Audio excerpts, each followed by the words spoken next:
لاہور کے بعد رخ کرتے ہیں سرگودا کا، جہاں مرکزی جمعیت اہل حدیث شمالی پنجاب کے ہم مشاورتی اجلاس میں بڑے سیاسی فیصلے، بلدیاتی اور عام انتخابات کی بھرپور تیاری کے لیے بااختیار سیاسی کمیٹی بنانے کی منظوری بھی دی گئی۔ مزید جانتے ہیں منیر خان کی اس رپورٹ میں۔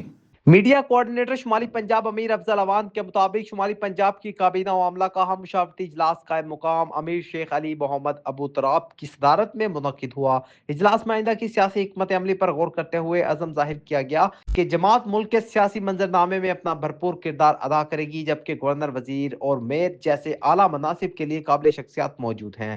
اجلاس کے دوران 15 نومبر کو مینار پاکستان لاہور میں 8 سال بعد ہونے والی تاریخی آل پاکستان اہل حدیث کانفرنس کی تیاریوں اور عوامی رابطہ مہم کو حتمی شکل دی گئی، جس کے کنویر مولانا سید محمد سبطین شاہ نقوی ہوں گے۔ شرکا نے متفقہ طور پر 2 اہم قراردادیں بھی منظور کی، جن میں جواد نقوی کے متنازع بیان پر فوری قانونی کارروائی اور نجی نیوز پر مبینہ شیعہ دکھانے کے اقدام پر پیمرا سے شفاف تحقیقات کا مطالبہ کیا گیا۔